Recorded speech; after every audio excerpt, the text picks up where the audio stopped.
Hey everybody, apa kabar semua? Selamat sore dan selamat datang di Bicara Sinematografi yang kelima bersama dengan Indonesian Cinematographer Society dan ADM Teknologi yang kali ini juga didukung oleh beberapa pihak yang adalah Ceritra, sebuah storytelling agency, dan Growing Up Film.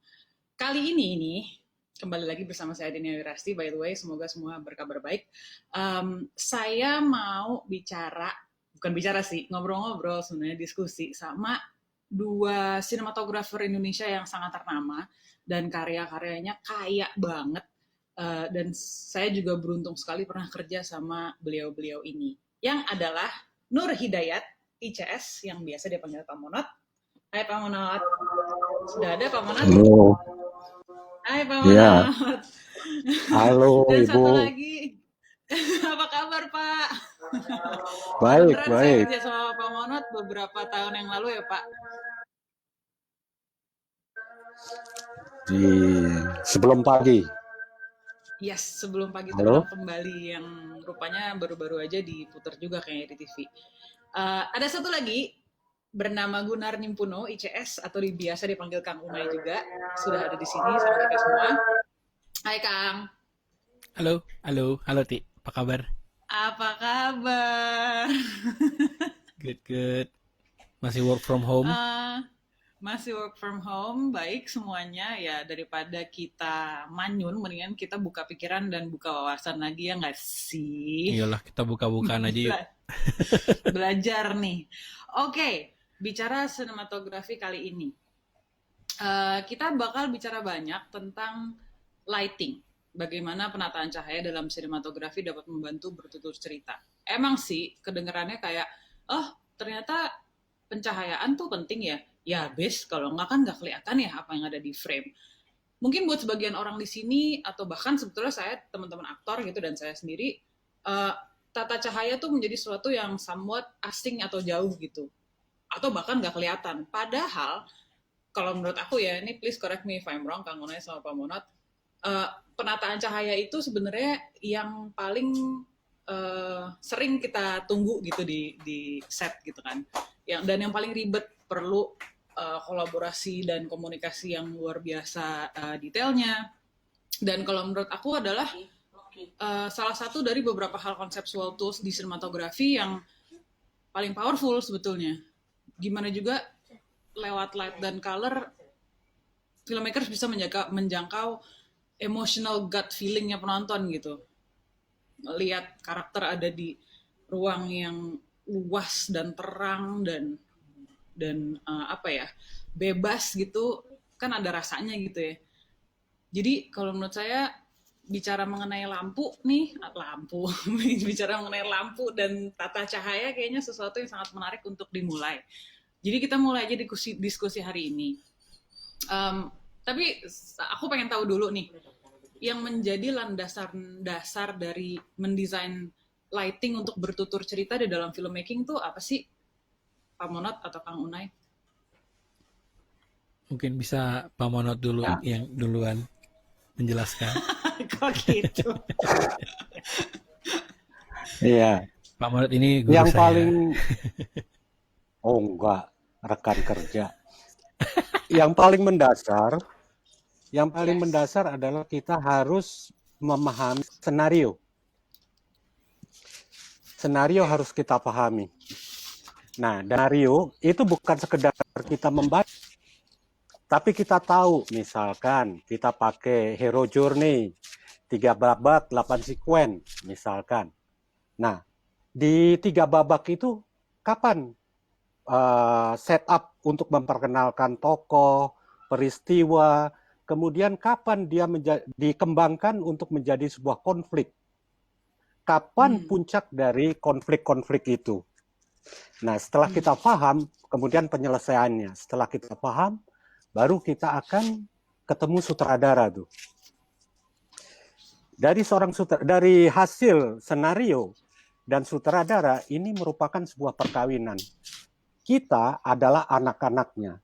Nah, dari sutradara ini maka muncul director treatment. Nah, director treatment ini kalau di musik ini seperti partitur. Setiap orang bisa main. Coba kalau kita bisa diputarkan misalkan 1-2 buah lagu untuk perbandingan misalkan. Mas Alan bisa diputarkan? Oh, kita kebenaran punya materinya di sini ya, Pak Monod ya? Iya. Misalkan kita ambil 2 perbandingan gitu.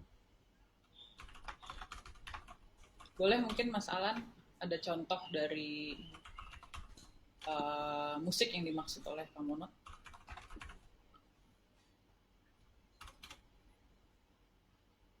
Berarti sambil nunggu ya Pak, untuk seorang sinematografer tahu bagaimana cara menganalisa skenario di dalam struktur apapun itu yang ditulis, itu juga penting ya Pak? Penting. Karena itu merupakan kerangka tulang kita. Nanti baru dari director itu dikasih muatan, misalkan dari daging-dagingnya, pemain menjadi saraf bagiannya, nanti sutradara DOP memberikan bagian yang lain sehingga dia wujud menjadi sebuah sosok gitu. Karena apapun kerja di film adalah merupakan kerja kolaboratif. Ini kanon.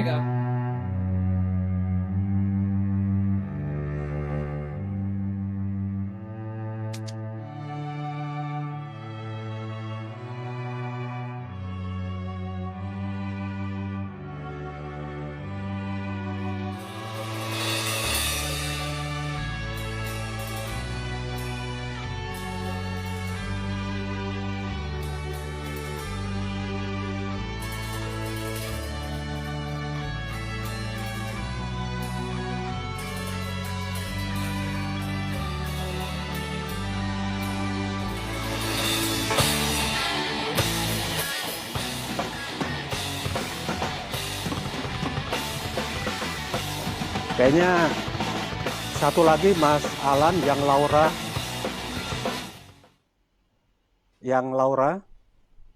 Canon yang dimainkan oleh. А теперь обещанный Canon Rock.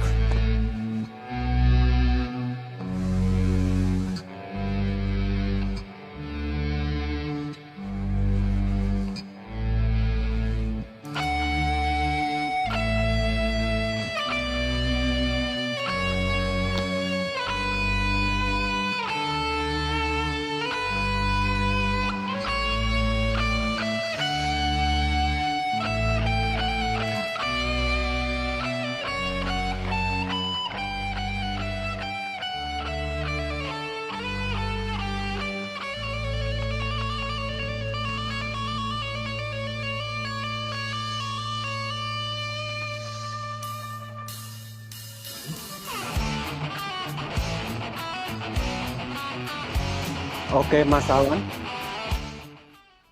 Terima kasih Mas Nah, Alan. itu yang saya terima kasih. Nah, itu yang saya maksud. Director itu tahu dia adalah semacam seorang dirijen. Kapan musik gesek masuk?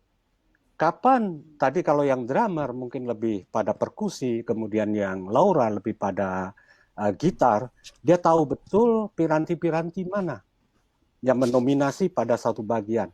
Director tahu betul nanti dalam mengkompos sebuah scene mana yang lebih utama. Apakah pemain utama pada scene itu atau artistiknya yang lebih menonjol atau kameranya Utama yang lebih nih, menonjol. sorry Pak, utama nih maksudnya Pak Monod yang mendrive adegan tersebut atau yang Iya, lebih banyak di PR-nya, dominan. Ya, lebih yang dominan. lebih dominan. Oke. Lebih dominan di dalam sebuah scene. Apakah sebuah scene tokoh utama selalu menjadi dominan? Belum tentu. Misalnya kita lihat Batman, ketika Joker masuk ke ruangan pesta, Joker lah yang menjadi tokoh paling utama. Kenapa? Karena Joker harus dinaikkan untuk nanti satu saat Batman muncul lebih kuat. Gitu. Ya, Nah, di betul. sini adalah peranan seorang director. Gitu. Peranan seorang director untuk mengorganisasi supaya tidak chaos. Gitu. Itu Mbak Oke. Asti yang kemudian baru dari situ dari treatment itu baru si DOP menentukan kalau di sini nanti lebih bicara pada warna karena untuk kita udah bicarakan di pertemuan sebelumnya, yaitu masalah warna dia menjadi warna eksternal atau dia menjadi warna internal. Warna eksternal itu adalah warna fisika. Dalam spektrum gelombang elektromagnetik kita punya dari mulai 300 sampai 700 nanometer. Di sisi sebelah mana kita mau main? Apakah di daerah 3200? Apakah di daerah 7200? Nah, itu adalah keputusan dalam menentukan look dari sebuah film. Gitu. Mungkin Mas Alan bisa dibantu untuk menampilkan gambarnya dari Robbie Muller, Paris, Texas. Nah, ketika Robbie Muller masuk di membuat film Paris, Texas, dia kaget ya dengan situasi lingkungan di mana dikuasai oleh pendar cahaya lampu neon. Kalau Robbie Muller melakukan intervensi dengan menampilkan gambar lampu-lampu HMI, lampu-lampu tungsten, maka lampu-lampu neon yang ada di Texas itu hancur. Maka dia menciptakan lampu film yang terbuat dari neon yang kita kenal sebagai Kinoflow. Maka realitas di sekitar lingkungan tidak diberikan oleh kehadiran dari lampu-lampu film. Ini kita baru bicara look-nya. Dari look, baru kita akan menentukan internal, yaitu tentang mood dari sebuah warna. Gitu. Look dari sebuah warna atau adegan ya Pak? Sebetulnya. Maksudnya kalau misalnya... Kalau ini cahaya itu ada, geomagnetik itu ada dua, Mbak. Yang pertama mengenai kuantitas, yaitu lemah dan kerasnya cahaya. Yang adalah kualitasnya, yaitu warna. Nah, yang pertama, ini udah kan ada pertemuan sebelumnya, lebih pada masalah warna, yaitu kualitasnya. Kalau tadi kita bicara tentang Robbie Muller untuk menampilkan look-nya, yaitu baru look-nya. Itu denotatifnya. Ketika kita bicara maka kita bicara tentang denotatifnya.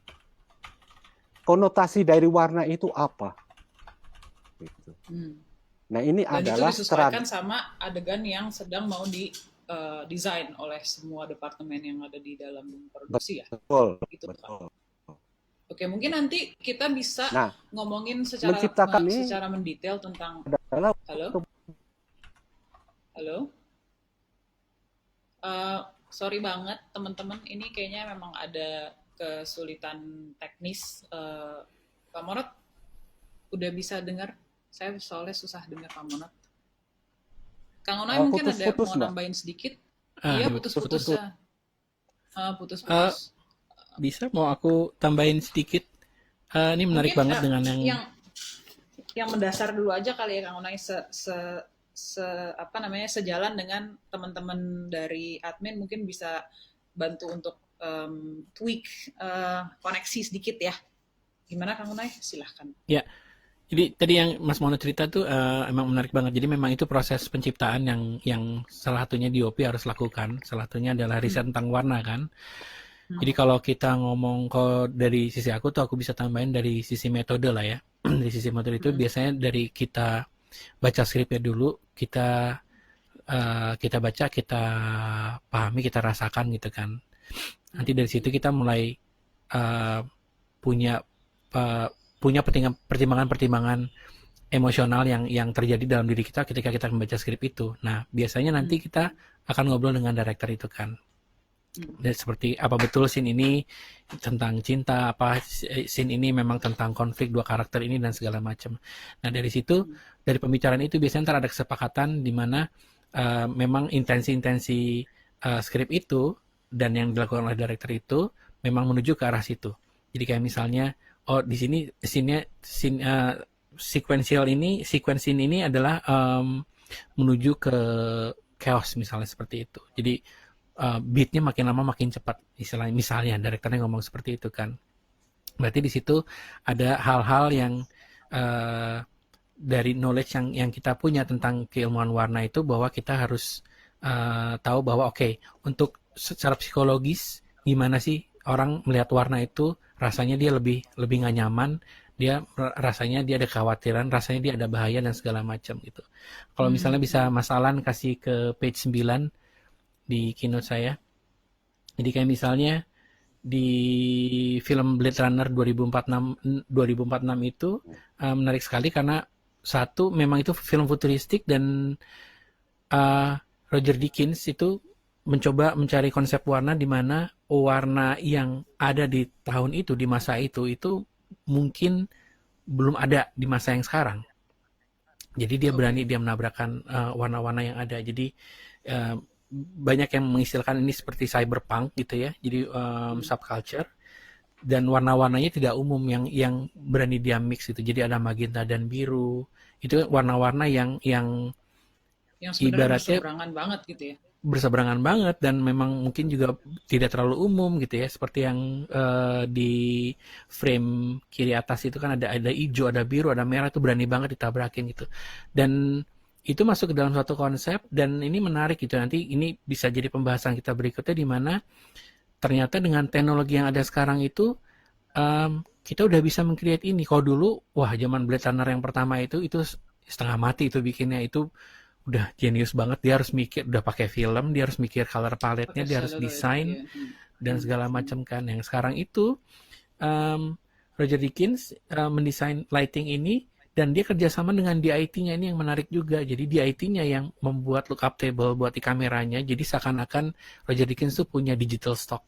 Kalau zaman dulu kan ada Kodak, ada Fuji, ada apa. Nah ini dia bikin nih buat scene yang kiri bawah itu, dia bikin lebih panas dan segala macam. Dan lampunya diputuskan dia memakai lampu waktu itu masalah sky panel juga, ya sky panel juga, di sky panel di atas, dan dia ukur dengan temperatur tertentu dan segala macam. Nah, jadi dia punya keleluasaan yang besar sekali. Nanti aku juga bisa ngejelasin di situ kenapa. Karena sekarang ada dua sisi yang membantu dia untuk berkreasi. Kalau kita ini contoh buat Roger Deakins ya misalnya ya.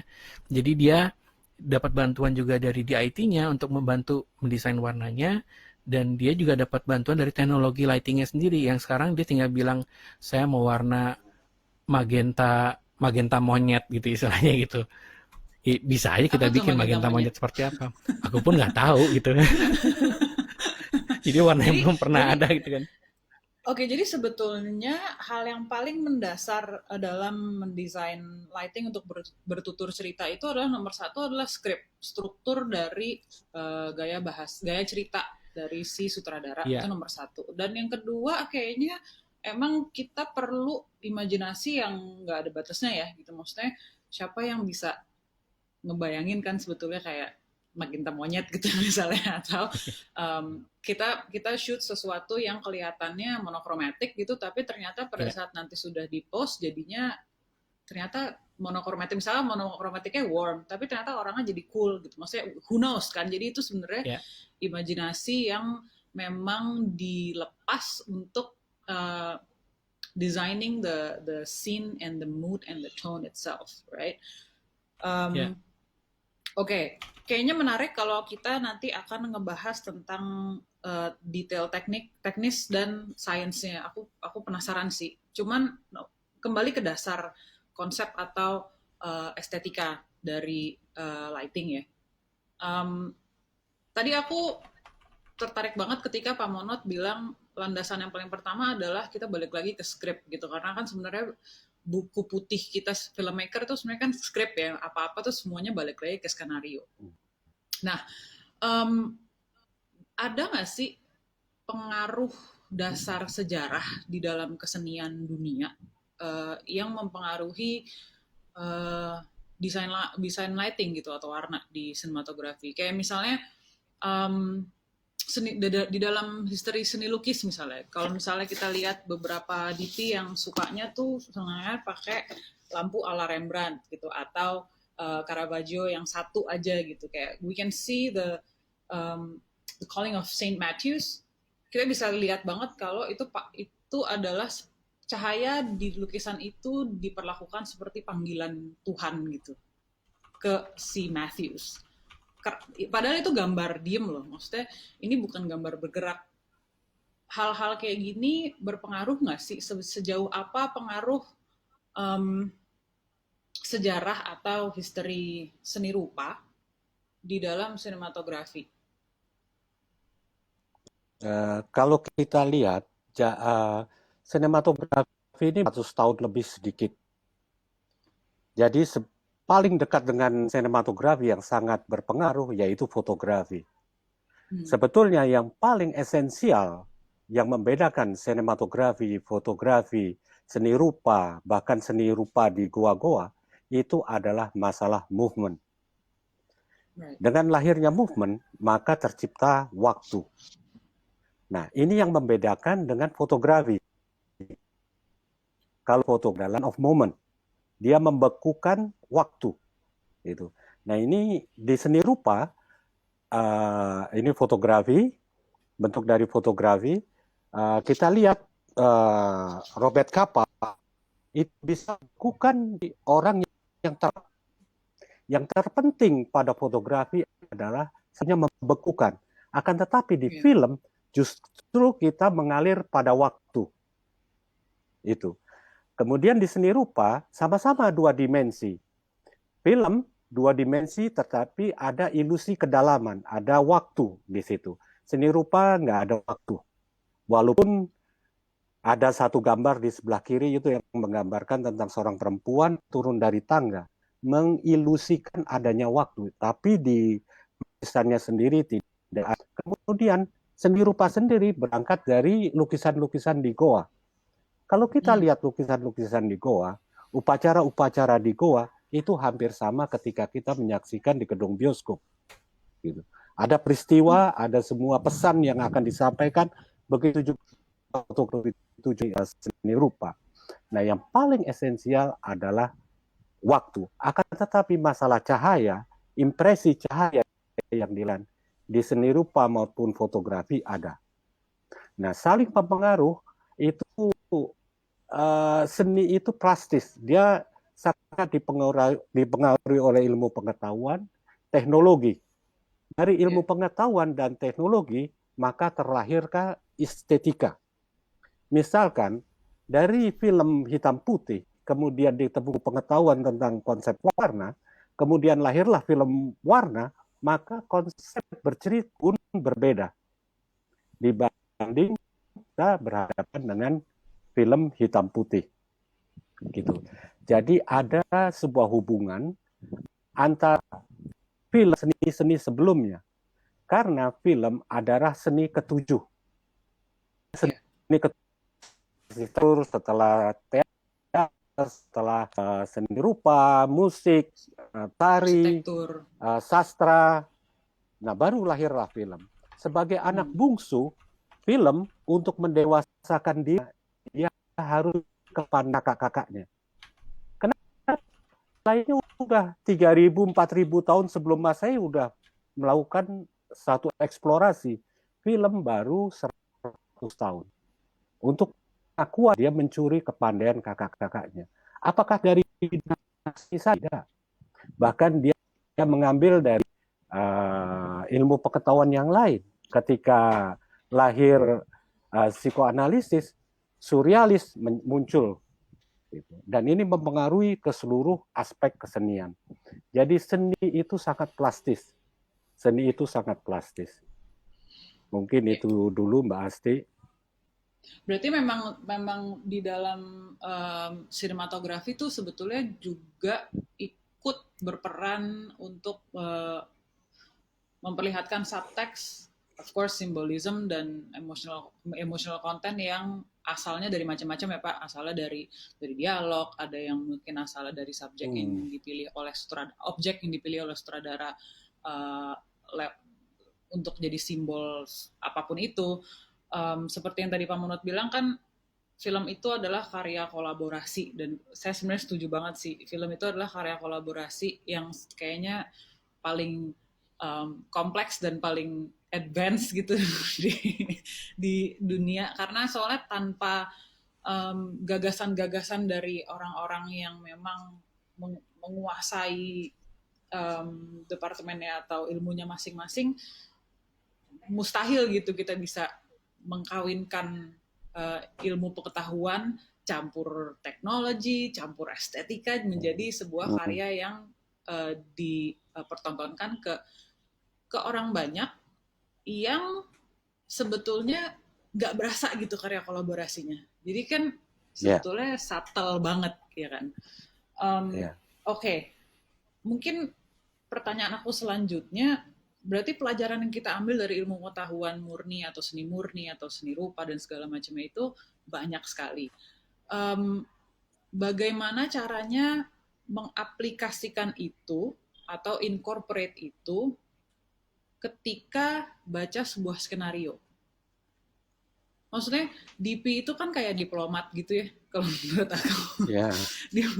DP itu kayak diplomat gitu, kayak jembatan antara, you know what I mean? Kayak ada beberapa keputusan-keputusan yang harus diambil seorang DP yang jejak, tapi pada saat yang bersamaan harus sehalus mungkin, jangan sampai nyebrang penyutradaraan gitu kan. Atau ketika kita membaca skenario sebagai pembaca dan sebagai sinematografer, itu gimana caranya supaya kita nggak caught up atau kita nggak stuck sama mikirin gaya duluan tapi nggak mikirin mana yang dibutuhkan oleh skenarionya. Dan apakah itu penting untuk dipikirin atau gimana sih Pak atau Kang?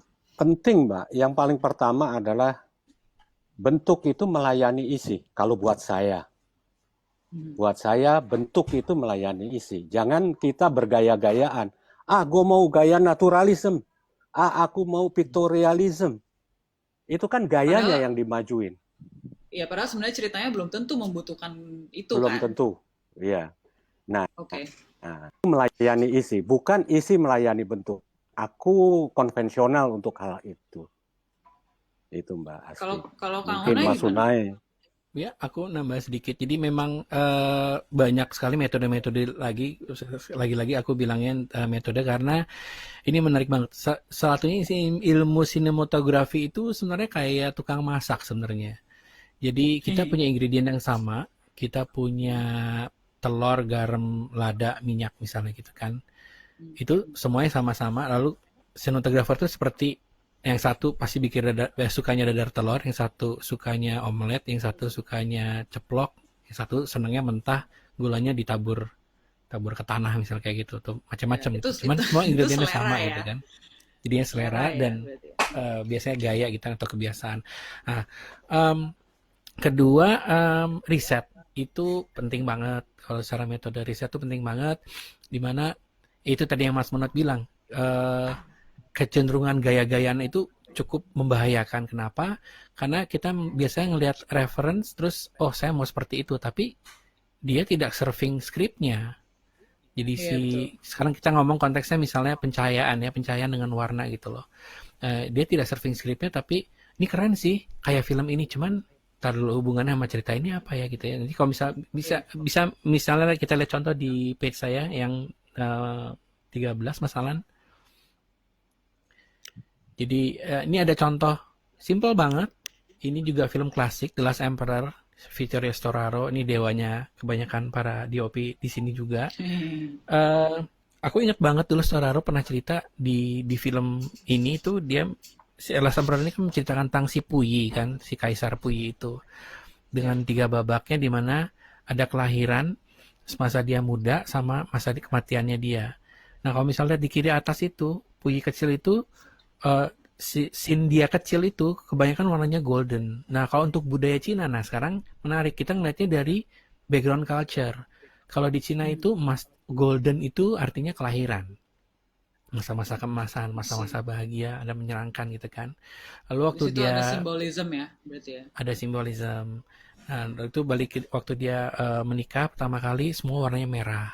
Merah tuh desire, cinta, Passion. gairah, dan segala macam kayak gitu kan. Dan di Act 3 itu waktu Puyi udah tua dan menjelang dia mati, dia waktu itu mau bunuh diri nggak salah kan.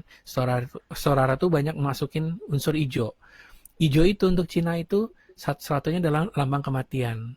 Gitu, kematian untuk kelahiran kembali lah, terus semacam kayak gitu, aku juga lupa. Nah, ini satu satu contoh kecil dari satu film dari sekian banyak film yang ada di dunia bahwa em, bahkan untuk memilih warna yang waktu kita nonton kan, wah gila bagus banget gambarnya, wah ini warnanya kok bisa kayak gini dan segala macam. Itu di belakang tuh Sorara itu dia mikirnya itu udah sambil nungging-nungging sih, bayang sih gitu.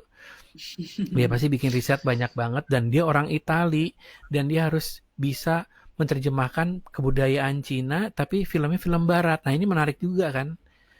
Ya.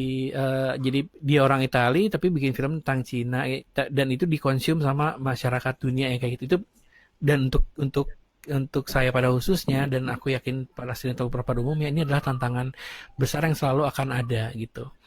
Jadi balik lagi seperti yang tadi aku recap sedikit dari Mas Monot bahwa iya kita harus ngelihat isinya dulu gitu dari Ya, sebelum dari ya. bentuknya, lihat isinya dulu mau kemana, terus mau dari sudut mana nih kita lihatnya. Kita benar-benar mau full budayanya atau kita mau lebih kedalaman sinematiknya gitu. Jadi dari misalnya dari riset-riset dari wacana-wacana psikoanalisis misalnya itu bisa juga, bisa banget gitu loh. Hmm. Dan itu ilmunya tuh sampai sekarang saya aja masih belajar lagi gitu ya. Itu belum selesai, masih banyak banget gitu. Ya, Kira-kira kayaknya itu dari yang saya. sebenarnya yang menarik tentang filmmaking adalah kayaknya kita ilmu kita semua di sini nggak akan pernah bisa ada end game-nya gitu karena selama peradaban manusia belum berakhir kita akan selalu Ya, berkembang bersama itu kan. Gimana juga film adalah jendela kita semua untuk melihat setting atau periode masanya waktu itu. Pada saat film itu dibikin atau menceritakan tentang periode tersebut, berarti memang karakter, psikologis dari karakternya atau peristiwanya, bahkan sebetulnya climate itu berpengaruh banget ya. sangat. ya, Dan ya, itu semua Nah, ketika didesain masih dalam bentuk skenario. Berarti memang skenario itu iya. juga penting untuk apa ya kayak um, kayak apakah kayak blueprint gitu. Maksudnya banyak orang yang menyangka bahwa kita mikirin gimana nanti warna atau lampunya belakangan aja deh pas kita syuting misalnya gitu. hmm, Karena sebetulnya the unfortunate truth about industri kadang-kadang skrip belum final atau belum final draft atau belum final shooting draft waktu kita semua terima gitu sebagai masing-masing departemen gitu ya. Um, itu salah satu dari kalau buat aku aktor salah satu challenge untuk mendesain karakternya gitu. Kadang-kadang nanti takutnya ada rewrite lagi, jadi gimana caranya supaya kita tetap fluid sebagai seniman untuk memadatkan karakter tersebut. Untuk sinematografer, Kang Unai tadi bilang semua sinematografer Vittorino pasti juga mikirin semua desain struktur 3 babak warnanya dia, bukan struktur 3 babak, bukan hanya struktur 3 babak cerita, tapi juga warnanya dia. Itu kan pasti didesain sebelum syuting. Udah dipikirin gitu, walaupun memang tidak menutup kemungkinan ketika jadi, wah menarik ya kalau gue kasih highlightnya apa gitu misalnya, the small little details. Challenge ini buat Pak Monat sama Kang Una itu gimana ya, perubahan fluidity dari industri kita? Karena bagaimana juga kadang-kadang kita nggak punya waktu yang banyak gitu untuk memproduksi adegan. Ya, yang riset tadi disinggung oleh Pak Unai, ketika kita mau bikin film. Tapi seorang sinematografer, seorang aktor, pasti dalam kesehariannya juga melakukan riset. Aktor akan melihat satu peristiwa di sebuah pasar, di sebuah daerah tertentu, pasti spesifik berbeda dengan pasar di seorang observasinya sepanjang hidupnya, memperhatikan seperti apa sebuah pasir bergerak, seperti apa daun itu bergerak, seperti apa air itu jatuh. Itu adalah merupakan kosakata. Ketika kosakata dimiliki oleh seorang sinematografer, ketika dia berhadapan dengan senario, maka ada echo di dalam dirinya untuk keluar itu. Jadi bukan sekedar riset waktu dia bikin film. Ada satu riset panjang di sepanjang hidupnya. Pada saat dia riset tadi yang dibicarakan Pak Unai, saya neruskan, itu hanya mempertegas bagian mana sepanjang hidup dia yang akan di-stressing sama dia. Nah, lainnya mungkin Pak Unai bisa jawab. Ya, itu betul banget, itu menarik banget. Jadi aku juga tambahin sedikit gini. Jadi kayak kita ke analoginya tadi kayak ke tukang masak ya, dengan telur, minyak sama gula sama lada itu gitu kan. Di mana masing-masing tukang masak ini atau orang yang ingin memasak telur ini itu punya sebentar. Itu Frodo atau Loki? Itu Frodo, biasa lagi ada orang lewat. Frodo lagi lihat Sauron itu. Jadi kalau ini ada keilmuan yang saya baru banget belajar, itu kayak baru halaman 2 kayaknya selama berapa tahun ini karena susah banget web psikoanalisis. Saya belajarnya dari Mas Arief pribadi juga dan barengan juga sama Mas Monot, dan biasanya saya kepalanya langsung berasap gitu kan, makanya baru halaman 2 nih kayaknya gitu kan. Cuma sebenarnya kayak gini. Jadi kayak misalnya saya analoginya adalah si tukang masak tadi dengan bahan si telur, minyak dan segala macam. Tiap tukang masak ini dia punya pengalaman hidupnya. Dia punya riset hidupnya sendiri tiap hari gitu ya. Dia punya trauma-traumanya di masa kecilnya gitu. Lalu dia punya keputusan-keputusan besar yang dilakukan selama hidupnya dia yang membuat dia menjadi seseorang tukang masak yang bikin omelet, tukang masak yang bikin ceplok telur dan sebagainya. Nah, itu aku setuju dan sangat tertarik banget juga mendalami itu. Kenapa? Karena memang keseharian itu adalah sebenarnya risetnya kita. Jadi nggak hanya dari sinematografer juga, betul yang Mas Menurut bilang tadi, kayak pemain, sutradara dan segala macam. Observasi itu penting. Observasi itu penting. Jadi se-introvertnya kita gitu istilahnya, tapi kita memang harus melihat keluar gitu, karena kita di industri kita ini kan kita membuat sesuatu yang tidak nyata sebenarnya kan. Sesuatu yang fiksi kita tampilkan di layar gitu kan. Jadi kita recreate lagi itu dengan bentuk kolaboratif gitu. Nah, dan ini menarik. Jadi kayak misal aku ngobrol dengan teman-teman kolega lainnya gitu, para sinematografer gitu kan, yang memang ada yang dari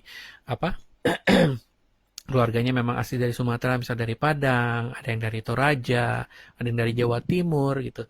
Mereka juga punya persepsi sendiri gitu di basis berpikiran mereka gitu lah. Nah sekarang kalau misalnya kita persempit di masalah warna juga sama gitu. Kayak di Padang mungkin banyaknya merah sama golden misalnya gitu. Tapi kalau Batak tuh hitam, putih sama merah misalnya seperti itu. Dan Jawa dengan batik dan segala macam. Itu satu sama lain saling berpengaruh gitu. Nah, jadi memang tidak akan pernah ada hasil yang akan exactly sama walaupun ingredientsnya sama sebenarnya. Itu yang menarik. Jadi jangan khawatir untuk teman-teman yang baru mulai gitu mau jadi sinematografer misalnya gitu ya, bahwa wah ini kuncian gua nih gitu. Gua tahu racikan warna ini supaya menjadi gimana tapi orang lain nggak boleh tahu. Nggak, percuma sih. Nggak usah disimpan kayak gitu sih. Itu kasih aja Iya. ke teman-teman gitu, itu Kar- share aja, karena justru dengan lu share itu lu akan lebih berkembang lebih banyak lagi gitu. Ya betul. Jadi Jadi memang riset dan observasi ya. sharing is caring ya, Kang. Oh, itu sih udah pasti. Itu wajib. Udah pasti sama sama yang seperti kita lakukan hari ini ya kan. Tapi bener sih, kemarin aku sempat ngobrol sama Pak Monot sebelum kita mulai diskusi hari ini. Pak Monot bilang sama aku, manusia itu pada dasarnya memang makhluk yang senang bercerita. Whether we like it or not, ketika kita sadar atau enggak, emang kita senangnya tuh bertutur cerita. Pasti we are a storyteller, baik dengan visual maupun dengan kata-kata. Jadi memang kalau dari sisi aktor tuh kami bilangnya mungkin jadi gini, kayak pada saat persiapan itulah dimana kami menggodok segala macamnya gitu, baik riset, observasi, nyoba, workshop dan segala macam ya. Ketika masuk ke dalam lokasi syuting akan sangat ideal kalau semuanya sudah main maksudnya bukan main-main gitu ya, tapi we're playing the role. Jadi keterbukaan itu tuh masih ada untuk bisa membentuk sesuatu yang lain, yang kadang-kadang sebetulnya the beauty of filmmaking kalau menurut aku adalah spontaneity dari ketika departemen ini nyatu kawin sama-sama untuk bikin satu adegan itu. Jadi memang menarik sih kalau misalnya mikirin gitu, oke, berarti memang ketika kita pulang ke rumah tuh justru PR-nya jauh lebih banyak gitu, bukan cuman di set atau bukan cuman pada saat persiapan aja. Wow, that's cool to know. Dan untuk mendengar Menyenangkan dari emang. dua profesional yang luar biasa. Tadi aku sempat meng-highlight dari Pak Monot. Pak Monot tadi sempat ngomong menyebut tentang pictorial atau natural. Ini bagian dari membuat konsep lighting kah? Iya, itu bagian konsep dari lighting. Itu kan berbicara tentang natural. Kebenaran itu adalah apa yang itu lebih kayak ekspresi kebenaran. Ya. Yang benar tuh kan dua pendekatan yang berbeda gitu. Cuman problemnya di lapangan natural itu selalu seperti available light diterjemahkan sebagai apa adanya sebetulnya. Gak ada budget gitu. Sebetulnya available light itu bukan apa adanya. Bukan gak ada budget ya. Itu cap-cip-cup. Apa cap-cip itu Itu sebuah gimana Pak? konsep. Maksudnya, oke, jadi konsepnya Ya, available diserahkan light, pada berarti belum tentu nggak di set gitu. Belum tentu nggak di set gitu ya. oh bukan. Jadi apa adanya. Ada Oke. itu Halo, Pak Monot. jaga. Halo. Aduh, putus-putus ya. Pak Monot suaranya putus-putus, maaf. Ya, halo. Ya. Halo. Apa Pak? Boleh diulang Pak? Putus kah? Jadi gini, di dalam natural itu orang banyak satu pengertian yang salah. Seperti pengertian kayak available light dimudahkan. Apa adanya available light. Yang sebetulnya seorang sinematografer dengan pengertian available light itu harus tetap menjaga kontinuitas. Baik itu kontinuitas warna, dan rasio perbandingan. Nah, jadi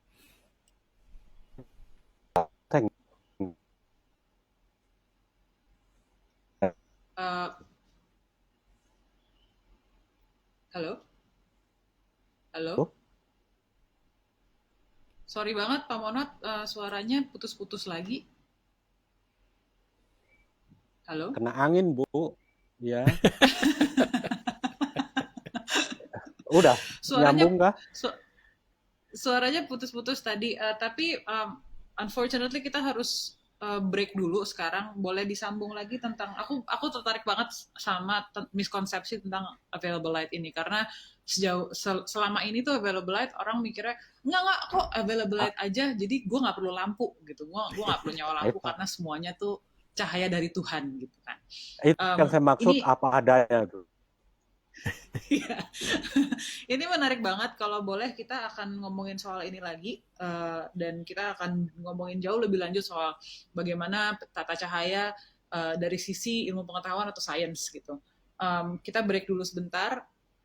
Please stay tune untuk teman-teman followers di sini karena ilmunya banyak banget. So we'll see you guys in a few minutes.